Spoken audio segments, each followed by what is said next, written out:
Welcome to the episode 13 of Empower Her Voices, where we don't just talk empowerment, we create it. So, in this episode, we dive deep into thought provoking questions like what if the biggest barriers holding you back weren't external but deeply wired into your unconscious mind? And what if you had the power to rewire your energy, break limitations, and step into a whole new reality? So, today, with our guest, we are unlocking the secrets of quantum morphogenetic science, diving deep into energy mastery, unconscious reprogramming, and the quantum shifts that can actually transform your life. So, get ready to shift your mindset. Tap into your limitless potential and embrace the quantum power within you. So, as we explore these transformative concepts, there's no better person to guide us than someone who has dedicated their career to unlocking such powerful shifts. And today's guest is an extraordinary force in the world of transformation and human potential. With over 2 decades of experience, Dr. Carol Talbot has been at the forefront of unlocking limitless possibilities for individuals and organizations worldwide. And she's also the founder and creator of the Possibility Hub, a space dedicated to expanding awareness and rewiring the unconscious mind to break through limitations. Holding a PhD in quantum morphogenetic science, her groundbreaking research focuses on bioregenesis of DNA and source feeding, which is quite challenging traditional ideas of nourishment and energy mastery. So, Dr. Carroll is an internationally acclaimed keynote speaker and 3 times TEDx presenter known for blending science, quantum principles, and practical tools into transformational experience, and is a certified master trainer in LLP, hypnosis, timeline therapy. She has empowered thousands through her high impact mentoring, retreats, and corporate leadership programs. A master firework instructor as well, and she has guided individuals across burning coals using this powerful experience to help them reprogram their unconscious mind, break fear barriers, and step into their highest potential. She's also an Amazon International bestseller author, and her work has inspired audiences in over 30 countries. Her expertise spans quantum energy fields, leadership, mindset mastery, and vibrational alignment, making her one of the most sought after mentors in the field of personal and professional transformation. It is an absolute privilege to welcome Dr. Carol to the Empower Her Voices podcast. And welcome, Dr. Carol. We are extremely thankful to you that you're supporting us for this cause. Thank you so much for that. I was impressed by that introduction, and what impressed me the most, Pfizer, was that you were able to get your tongue and mouth around quantum morphogenetic science and physics. Most people trip up on that one, so thank you so much for a wonderful introduction. Happy to be here.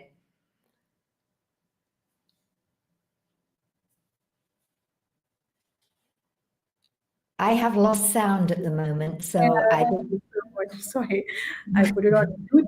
So, talking about your extraordinary journey, your work spans from quantum morphogenetics science to transformational mentoring and energy mastery. So, what pivotal experiences led you to explore this path, and how did you break through conventional limitations to uncover these deeper human potential?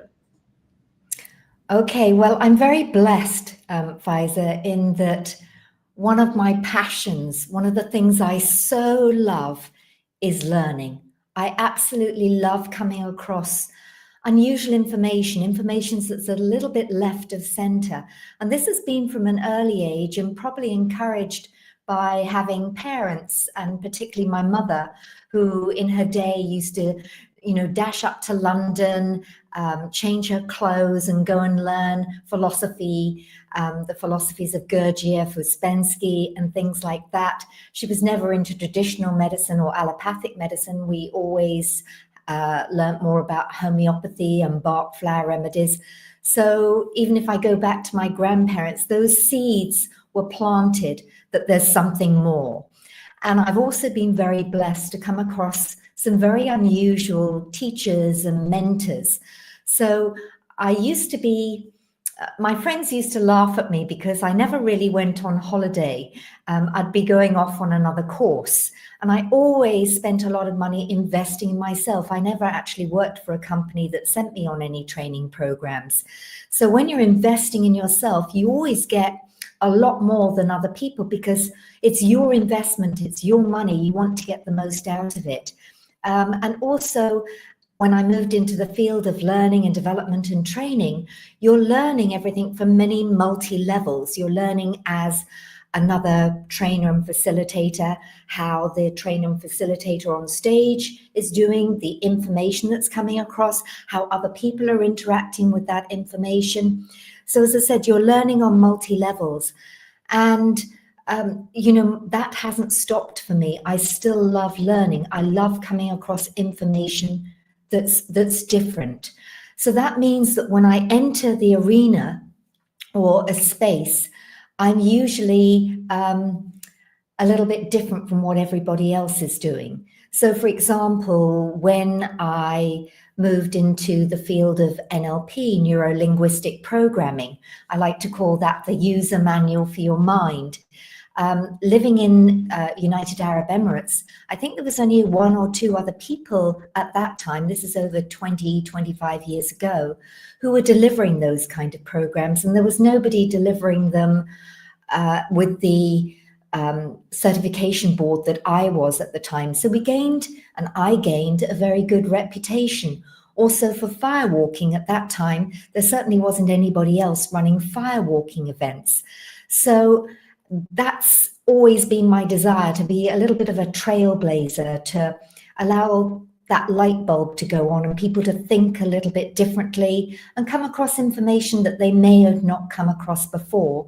Hence, when I came across quantum morphogenetic science and physics, and this is some years back now, I knew that I wanted to study it. And Faiza, there's a little story here, because what happened was I'd come back from the US. I'd been on a program, sound healing, I believe, and with one of my mentors. And when I got back to Dubai, which is where I'm based out of, I saw one of the centers here had a course that caught my attention. There was a sort of free evening introduction. And I thought I'd go along. And when I went to that session, my mind kind of went bing, bing, bing, bing, bing. You know, when you have that kind of, there's something for you to learn here, Carol, and you need to mentor with this person. Now, funnily enough, a few years earlier, my mother, when I was back in England, had shown me a manual that looked very interesting, yet very complicated. And it was from a course that she had attended probably about 30 years ago. Anyway, after this free session that I went to in Dubai, I went back the next day to speak to the person who had given the lecture. And we were talking, we were chatting. In fact, he knew my mentor at that time. He had worked with her many years ago, so there was already synergy. But he took a phone call. And when he took the phone call, he said, "Oh, Carol, I have to leave you for a moment, but take a look at this manual." When I looked at that manual, it was the same manual my mother had shown me several years before. And when I rushed home to speak to my mum, she showed me the manual again, and it had his name on. And so she had been on a program with him 30 years earlier. Can you believe it? Again, after 30 years. Oh, wow. So I took that as, hey, that's divine intervention, so to speak, that I needed to study. And so the seeds were planted, and I felt that I was meant to be on this path with quantum morphogenetic science, understanding our multidimensional anatomy, understanding more about the time-space matrix that we live in, and not just the user manual for your mind, but the user manual for being a true human. True. It's really impressive the way you have actually narrated the divine intervention. I like this concept that you actually felt right there that it's the divine intervention which is actually leading you to pursue for that learning. And then the way you have actually portrayed that what multi-dimension learning means to you is something that you have actually implemented as well. Otherwise, people at times do feel that fine, they are actually, the divine intervention is there for certain thing, but they don't pursue it. So it's quite impressive that you have actually consistently pursued it. So that's something really great. So talking about rewiring realities, which is like shifting energy and perception. So you emphasize that our beliefs shape our reality at a quantum level. So, how can women reprogram limiting unconscious mind patterns and shift their energy state to actually unlock success, abundance, or self mastery? Well, one of the concepts to understand is we are more than we think we are. And so, just for a moment, consider that from the moment we're born, we're given a name, we're handed a script, and we're given a set of beliefs which keep us in boundary conditions, which keep us in a certain paradigm. We're then sent to school and taught a history that may or may not be true. We even tested on that history. And if we get it right, then we're the star of the class. And if we get it wrong, well, we're often perceived as the dunce of the class. And that belief, that patterning, that conditioning can stay with us.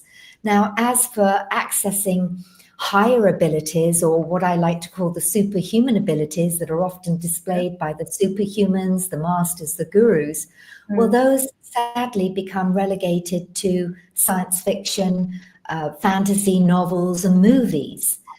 However, I believe there's a whole lot of untapped potential within us.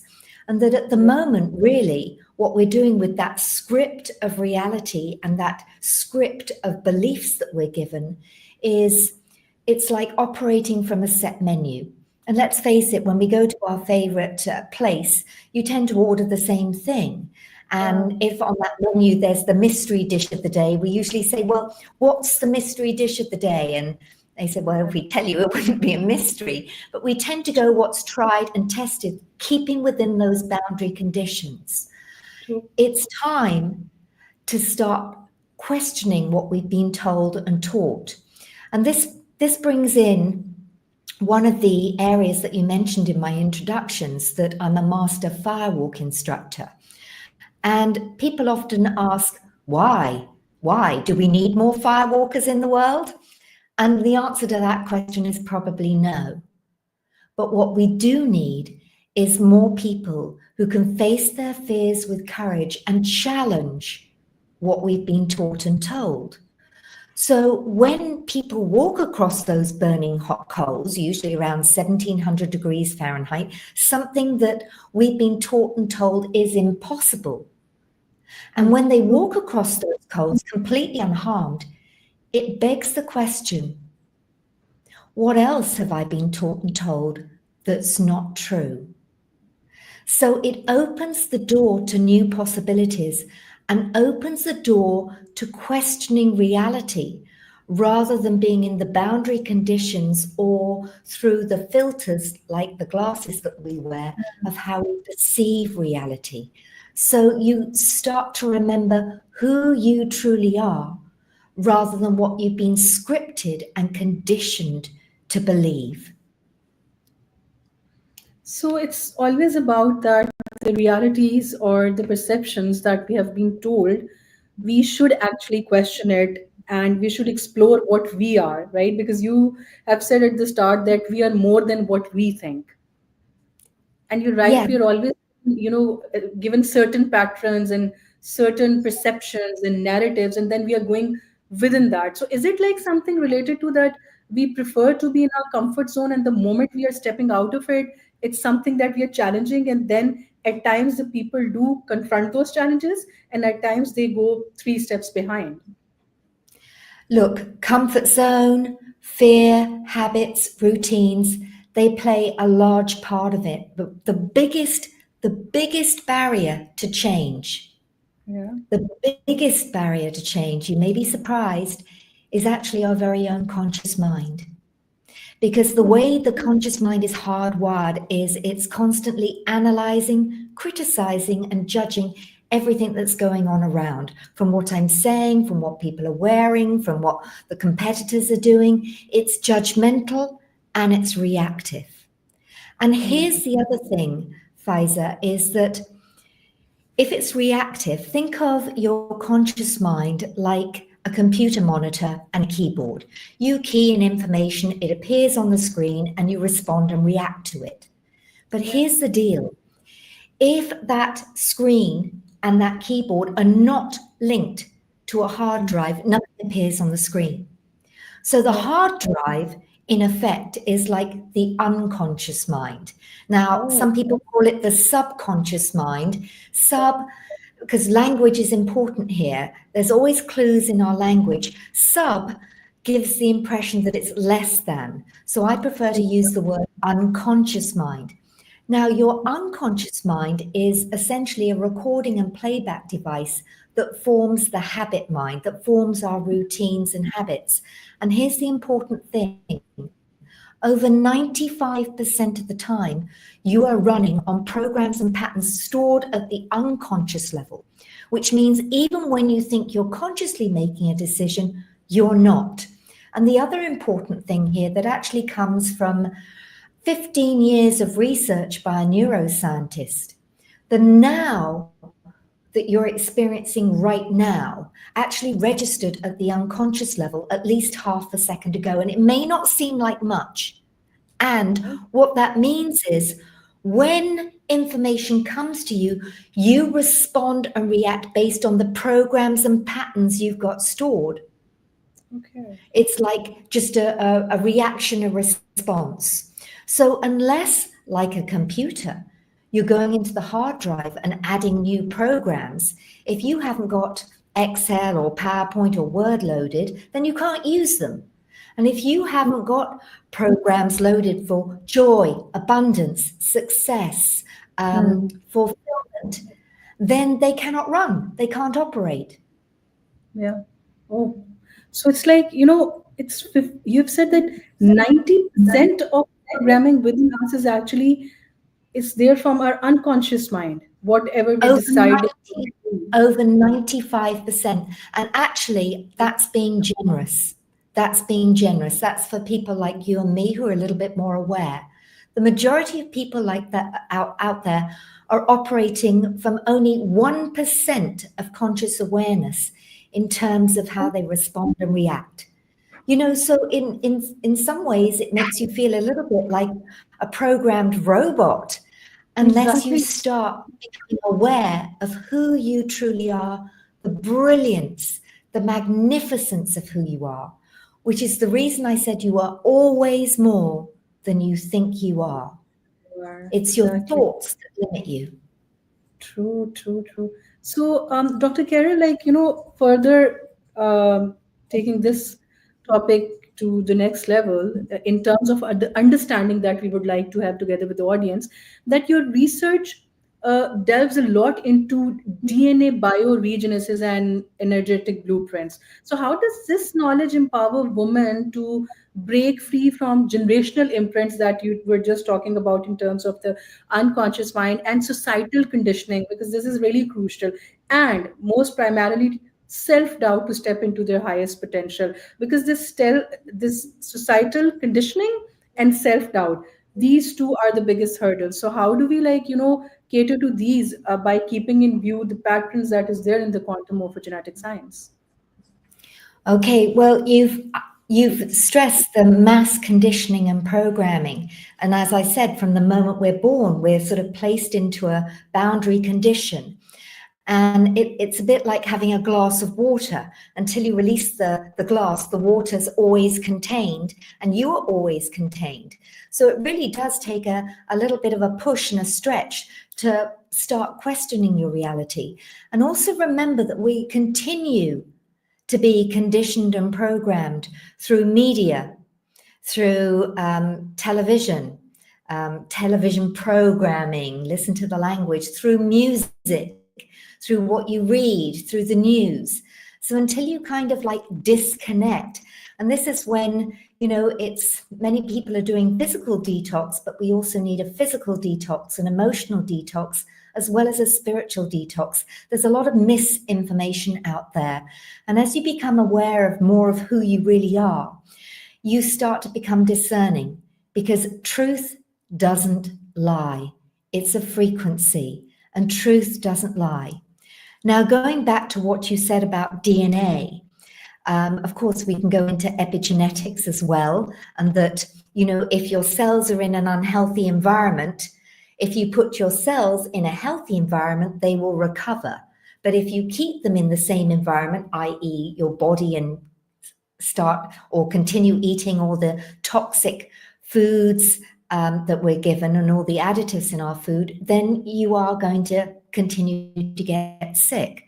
But when I talked about this untapped potential, at the core of this untapped potential is your DNA. So think of your DNA like a treasure chest, which has all your potential, and you're given a key. But when you use that key, it only opens a very small fraction of that treasure chest. The rest, well, that's what science terms junk DNA. I prefer to call it intron DNA, the word intron meaning possibility or potential. The challenge right now is 90% of the stream of frequency and consciousness and awareness that should be coming into us is turned off through the mass conditioning and programming and the distortions in our DNA. Further distortions through the food and the additives and the toxins in our food and water supply. So that means that we don't remember who we are. We don't remember our true cosmic heritage. It's like playing a musical instrument and you can only play 1 or 2 notes. And as you activate your DNA and bring more of you online, you start to open up to a whole symphony of possibilities that opens the gateway. So another way of thinking about this, Faiza, is, if you put a film strip in a projector, light comes in, projects onto the film strip, which projects onto the outer screen, right? Now, if there's glitches on the film strip, it's going to be glitchy on your movie that you're watching. Now, translate that film strip for your DNA. And when frequency and consciousness comes in, your DNA is a transmitter and receiver of frequency.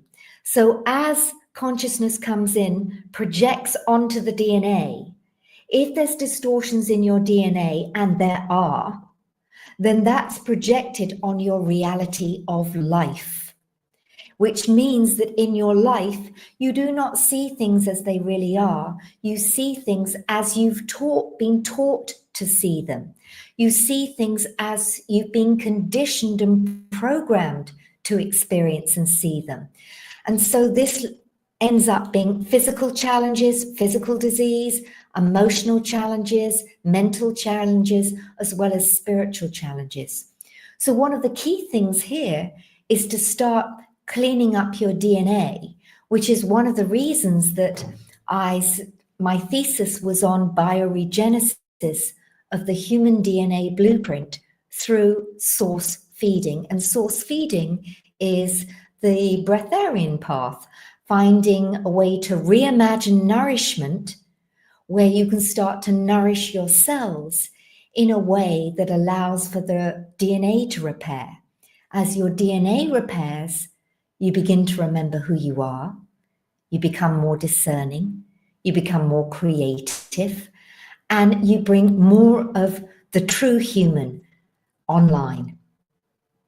And that's when, as I said, you open the door to masses of possibilities and potential. So my wish is to switch on that light bulb, to start getting people to question their reality, to take off the glasses of mass conditioning and programming that they've been given, and start to see that there are so many possibilities. There are so many different timelines to explore. We are just brilliant, magnificent, but like a dimmer switch on a light bulb, we've been turned down to the faintest glow. It's now time to turn up that switch. Instead of a dimmer switch, it should be a brightness switch.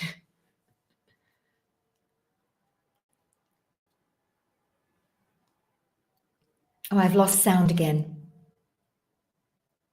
And forgot to, unmute my mic. So, it's the way you have actually break it down when it comes to this concept. It's a dire need of actually, getting back to our reality, accepting our reality, overcoming our fear. And the best bit that I just actually, kind of absorbed is that you said that DNA is a treasure chest. So it's up to us how much are we going to unlock and how much we are going to absorb out of it. So, when The key is to repair the DNA. And again, there's still a lot of misinformation about DNA. It is multidimensional. And okay. also, you do hear a lot of people saying, oh, 12-strand DNA activation. If you got that much activated, you wouldn't be in physical form. However, we do need to bring a little bit more online to start to evolve the way we were originally designed to do. So apologies, I just wanted to add that in, and I know you had a question there for me, so No, back no, to no. you. In fact, okay, the way you have said it, there was this question in my mind. So it's like this bit of actually exploring your own self or going deep into your DNA is, I guess, a continuous process. What I have just got from the recent bit that you have said, because it's so we have said that consider it as a prayer chest. So this is something we should keep on actually exploring till the time we have met with our own reality one time, or is it just we should keep on going with it? Is it like keep on revolving over the period of time, or is it just fixed in terms of the perceptions or the narratives which are there with us since childhood? So I guess it's continuously evolving. We are or should be continually evolving. If you think about it, Pfizer, everything on this planet is either growing or dying. Which That's side of the equation do you want to be on? And I know which side of the equation I want to be on. And true. so I think we see this when we go back to sort of a couple of generations ago when our parents used to work and then they used to, or grandparents used to work and then they used to retire. And then it's almost as if they had nothing to live for. So they would just sort of pass over. And also, if I go back to my younger years, you had a goal and you achieved it, and everything was worked towards that goal, and then you'd achieve it, and then there's the big what. And so, Yeah. I always used to sort of get to a different milestone and think, well, now I know it all. Now I've arrived.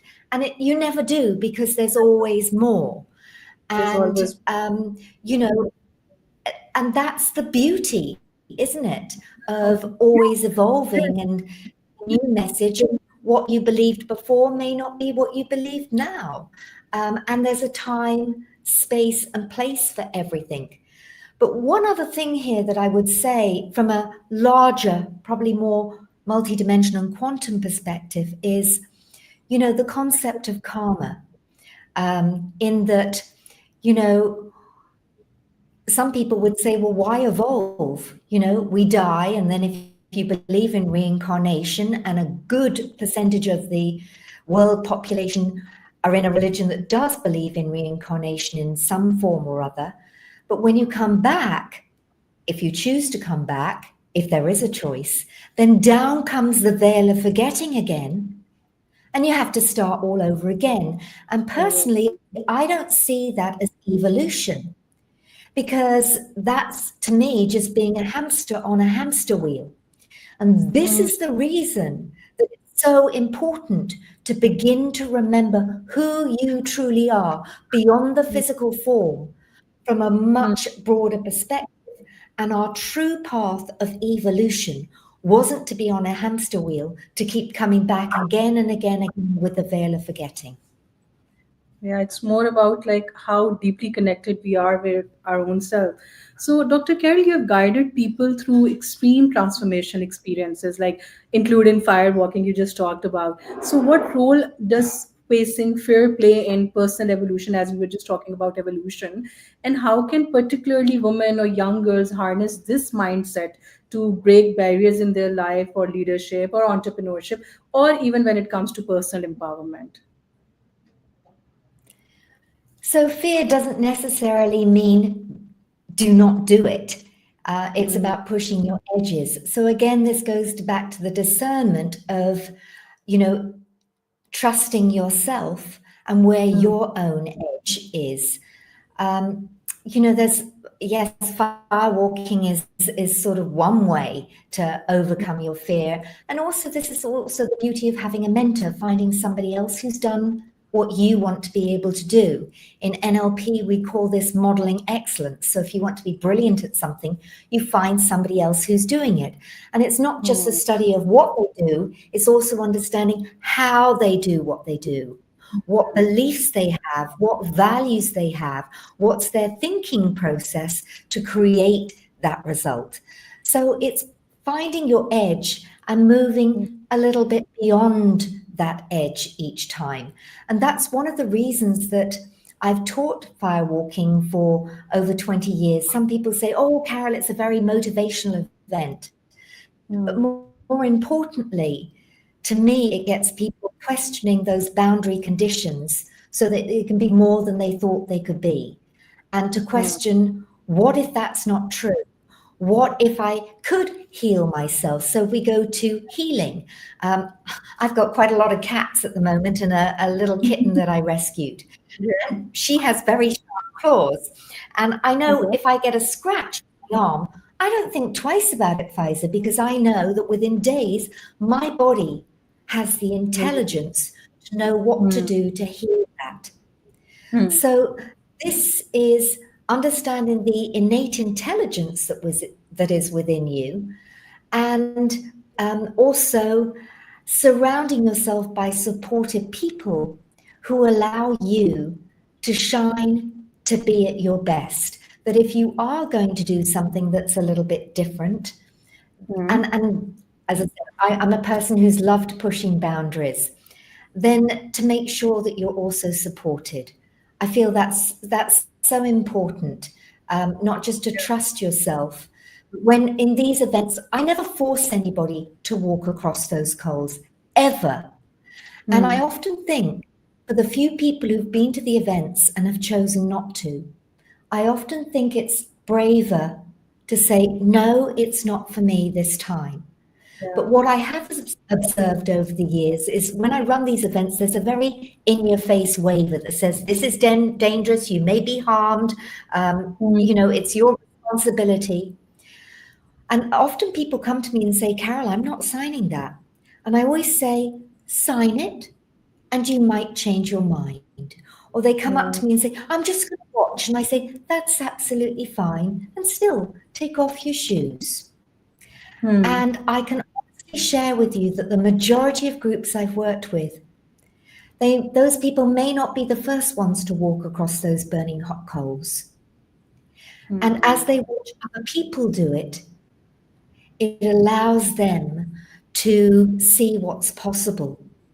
So if we go to the masters, the superhumans, and the gurus who are able to walk on water, to teleport, to be in two places thousands of miles apart within moments, to manifest huge banquets out of nothing, to nourish themselves with prana without physical solid food. If we look at them as role models, they've opened the door. It's now our time to remember who we are. Yes.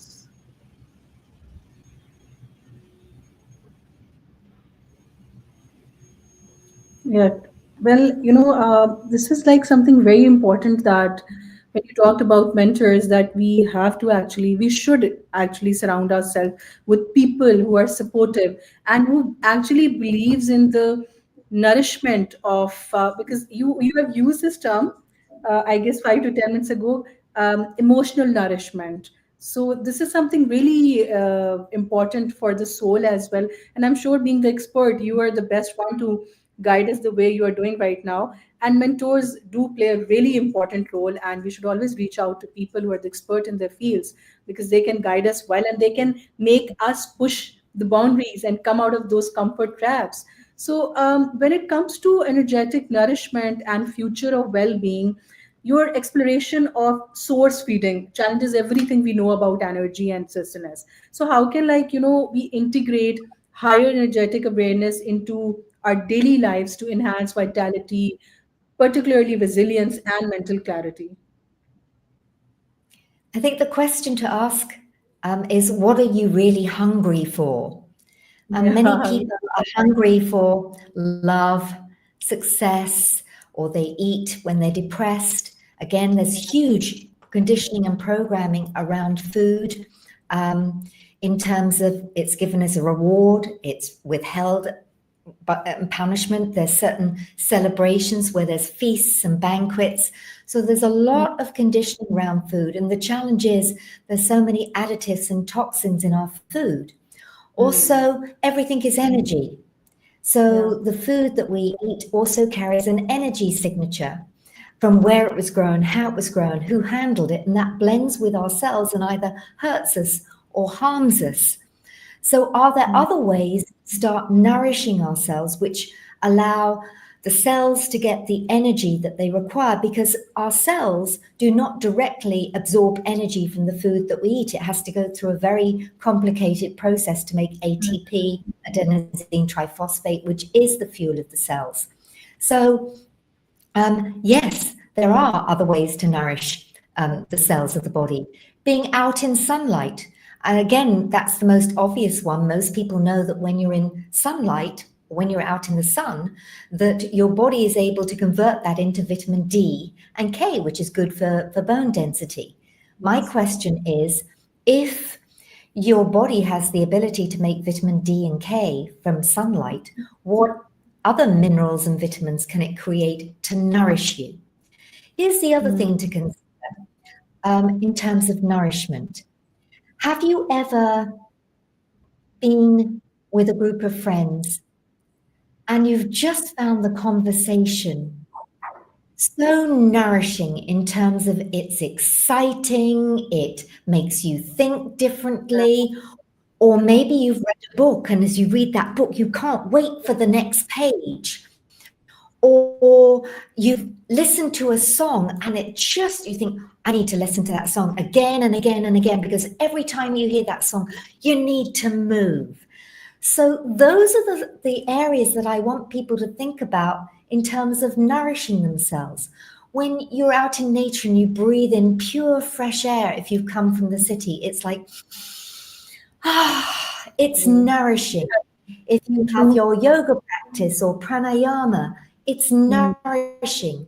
So there are thousands of ways to nourish yourself in ways other than always reaching for physical, solid food. And again, this is an area that I have explored. I'm 11 months into my transition into source feeding, which is also called pranic living, Inidia, and the breatharian path. And I'm not alone. There are over 200,000 breatharians in the world nourishing themselves in other ways, because this also allows your cells to get pure energy rather than having to deal with all the toxins in our food and water.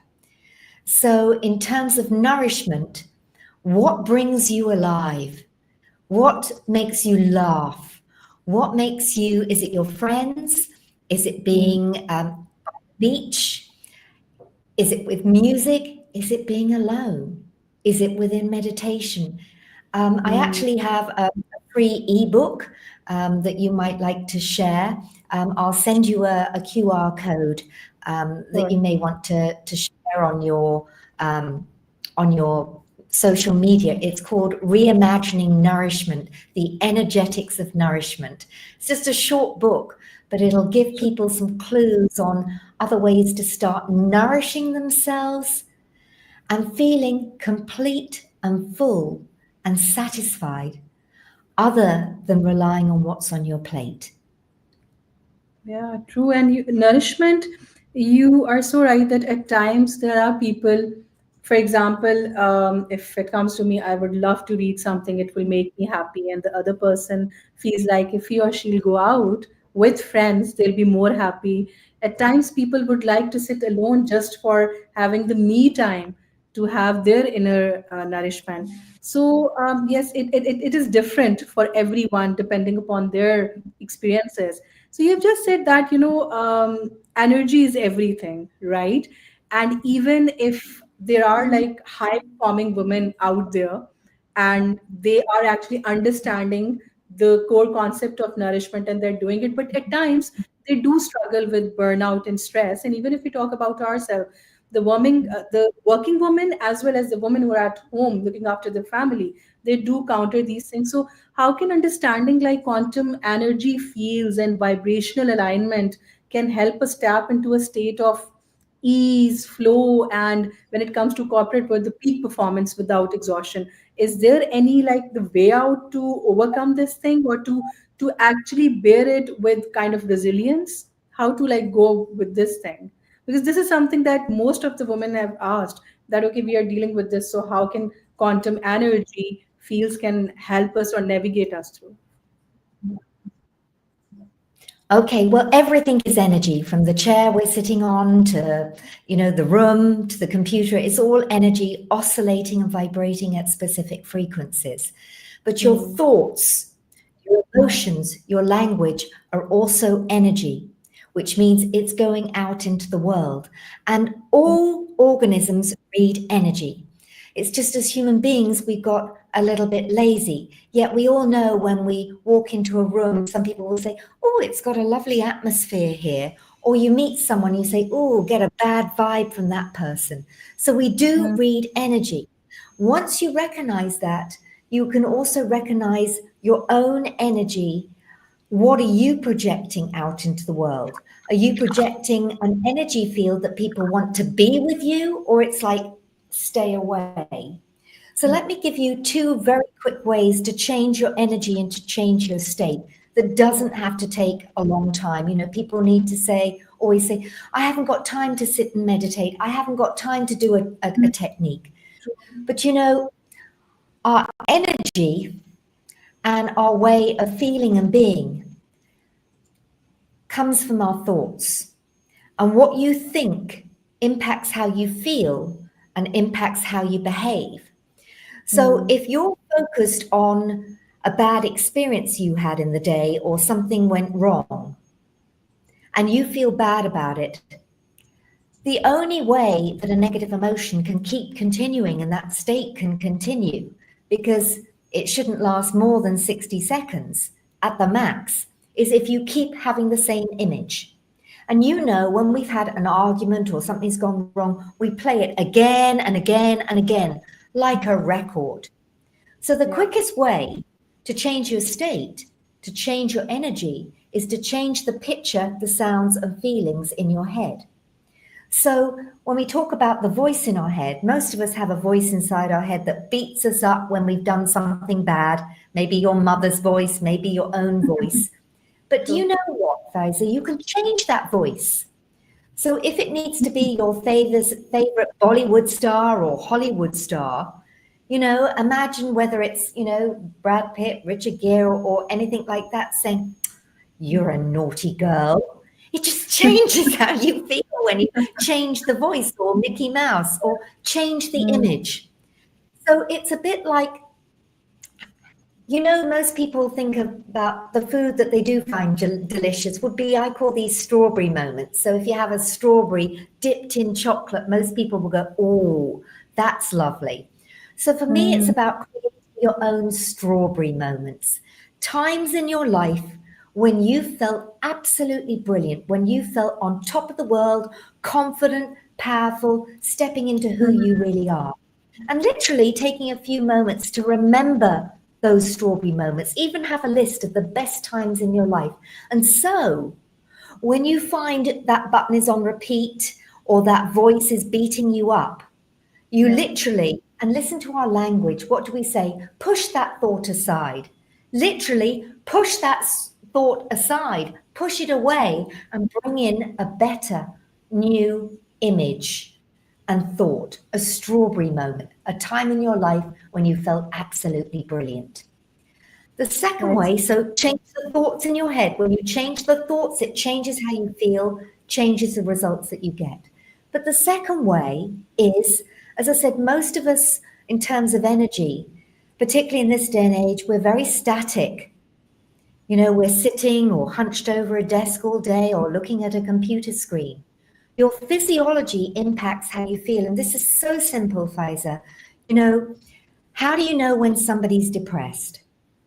You hear it in their voice and you see it in their physiology. energy. True. Now, if I've got an important conversation coming up, I'm either going to sit up straight or I'm going to stand up, because your voice then, instead of coming from your head, you're bringing all of it to the table. So one of the quickest ways to change how you feel is literally to stand up, to move your arms up and down a few times, or shake yourself out. Qigong, there's something called the bounce and shake. And when I'm on stage, I literally get people to shake their whole body out for about a minute and then stop. And when you Okay. stop, you'll feel the energy all around you. And that Oh, changes your state. So as soon as you change your physiology, you change how you feel. So another quick tip here is, if anybody listening has children, or when you're upset, you tend to look down because feelings are down. If you look up from an NLP perspective, we call this the visual area. Feelings are not up there. So if you've got somebody who's depressed, say, oh, look at the sky, look at the bird up there. It yeah. immediately changes their state. So 2 ways: change the thoughts inside your head and that sound of that voice, and change your physiology. It will instantly get you out of that feeling of stress or negative thinking and give you a fresh perspective. It's like putting on a different pair of glasses. True, different pair of glasses, and it's the quickest way. Like it's really, really easy for anyone that we have to change the thought going on in our mind, and we can either stand, we can just roam around, and then these two things together are going to change our energy or the way we are thinking or feeling. So this is something that we all can do They're if there's just, a they're just a platform. quick fix. Quick phase, exactly. And then, Sorry, so it's really good that when you've said that, we all have those strawberry moments in our life and we can just list it down and then we can go through it. And then ultimately that energy vibe will be there in our body and we are going to feel it. And then energy will ooze out from it, like the positive energy and the enthusiasm that we are going to have. absolutely. Who doesn't have a song that when they hear that song, it's like, oh, I've got to move, I've got to dance. And it instantly changes your state. Now, as I said, these are just quick fixes. Are there other ways to literally pull the plug and put the Yeah. plug into a different socket, so you're rewiring the trans neurotransmitters? Absolutely. And that's when I work at another level to help people rewire. If there's something that triggers them, if they look at something or somebody says something, it triggers them. We cannot change other people. However, we can change our response. And it's just rewiring the way that you're wired and fired. So just changing it.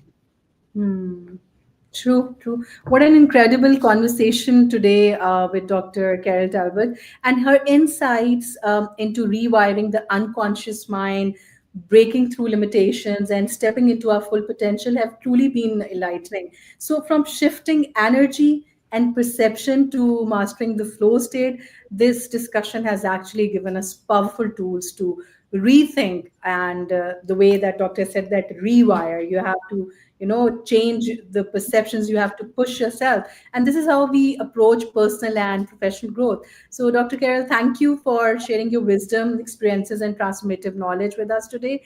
Your passion for actually unlocking human potential is truly, truly inspiring, and we deeply appreciate the impact you have made on this platform. Thank you so much. Thank you. And to our amazing audience, thank you for tuning in. If today's episode resonated with you, don't forget to like, share, and subscribe the Empower Her Voices series.